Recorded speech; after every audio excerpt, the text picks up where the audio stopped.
Hey YouTube, what's up? So, it's been a while. It's been a while, but I'm still alive. I'm still, obviously I've still got tanks. I just decided to take a break off YouTube. Some stuff's been going on with my tanks and everything, and I've just been extremely busy. I'm not going to get into it. I don't want to bore you with the details. I'll make a whole video dedicated to the 120, what's been going on with that. But for now, I want to focus on this tank here. Now, this tank was set up yesterday, actually. That was when it was originally set up and everything was put together. And what it is a 20-gallon tall Mantis shrimp tank. Now, there's no Mantis shrimp in there right now, obviously. But in a couple weeks, maybe 2 weeks, I'll be, whenever I can get my hands on one, a peacock Mantis shrimp will be going into this tank. So yeah, I'll just do a rundown of the equipment and everything like that.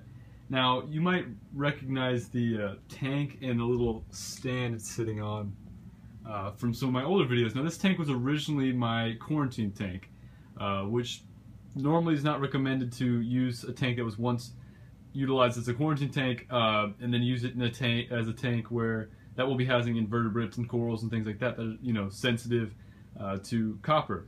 So what I did was I basically took the tank, soaked it in distilled vinegar and tap water, just scrubbed it really well, did that for a couple days, and finally I got to the point where it looked pretty much crystal clear. Rinsed it out again, and you know, then set it up here as you guys can see. I also have the canopy on right here. I just don't have it up yet because of the light. I'm still trying to figure out how to drill an opening in the top to where the light can actually shine through. Yeah, so I'll just do a quick rundown. It's obviously still cloudy from the sand, silt, and everything. Right here is just about 10 pounds of really nice piece of live rock with some Montipora capricornus on it. When I bought the rock, it was some of the Monty was still alive, but unfortunately it just didn't seem to make it. I left it in the bucket for a couple weeks and it just didn't seem to survive. I got about 20 pounds of mixed substrate, so I've got some crushed coral, crib sea, and some live sand. I feel like I should have gotten more, definitely, because it's just, for a mantis, they like to burrow, and it's just not that deep of a sand bed right now, so I'll most likely be adding about 10 more pounds of the crushed coral. Yeah, so I also added these. I went up to PetSmart today and picked up a couple bags of these mixed shells and, you know, washed them off because they're kind of dusty, and added them to the tank just about an hour ago. I think it looks pretty cool, you know. So yeah, over here I've got the Coralie Evolution, which was also on the quarantine tank. Of course, I did the same for the pump that I did with the tank. Rinsed it off, made sure it was all clean and no copper was still clinging onto it. Up here is a Slim Skim Nano from Hydor. Now, I've been eyeing these skimmers for quite some time now. Mr. Saltwater Tank used one on his old, I think it was a 30-gallon sexy tank, he called it. And ever since then, I've been really itching to buy one, but I've just never had a tank that really needed one. I contemplated getting one for the quarantine, but I just felt like for a mantis shrimp, especially since they eat so much and they're just such messy animals, I felt like it was in my best interest and in the animal's best interest to get a skimmer. So yeah, it's running pretty well so far. It does have a little bit of skimmate. It has slowed down a bit, but I believe that's because it's just taken, there's just not much in the water right now for it to take out. Up here is the Reef Torch LED fixture that I just set up today. You guys remember that's the same fixture from the 120 because I had two, which again, I'm going to go into that in the 120 video. But yeah, so that's pretty much everything on the equipment side of things. Just the skimmer and the pump, and then of course I got the sand and the live rock and the shells, and that's really it. I'm thinking about adding a Coca-Cola bottle into the tank because I've seen, I think it was, I can't remember his name on Reef Central. I'll probably put an annotation here.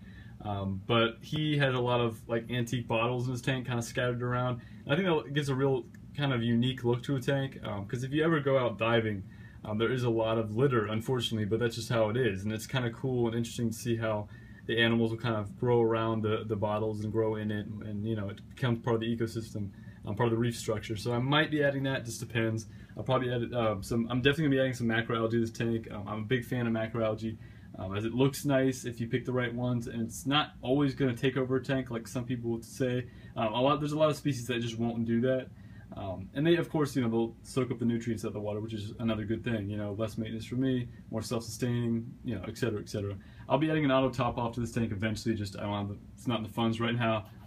Also, as soon as the skimmer's done, and as soon as the water clears up a bit, I'm going to add the Dr. Tim's One and Only. I'm a big fan of this. I've been using it ever since day one. And even though it does seem like snake oil when you hear about it, trust me guys, try it out. It's 24 bucks for a 4-ounce, treat 60 gallons, can't go wrong. So I'm gonna be putting that in once I turn off the skimmer and everything kind of settles down. But yeah, so I'm gonna be adding a peacock mantis shrimp to this tank. As far as the other additions to the tank, I know mantis shrimp are very aggressive animals, obviously. But the smashers supposedly won't bother fish as much, especially if the fish are more water column swimmers. So I'll be adding an orange tail blue damsel to this tank. I think they look really cool. My local fish store got in quite a few nice specimens, so I'll be adding one of those to the tank as well. Just add color and movement, and they'll eat the excess food and whatnot. So yeah, I'm really excited about this tank. Hope you guys are too. I'll definitely keep you updated. I'll be better at making videos now that things have kind of calmed down, but a lot of new stuff going on with my channel. So yeah, like the video if you like it. Please, if you have anything to say at all, any comments, questions, or concerns, please let me know. Any tips for mantis shrimp, anything like that. And subscribe if you haven't. If you have, I really do appreciate it, because it's been about a year now, I think, since I made my last video. But yeah, hope your tank's doing good.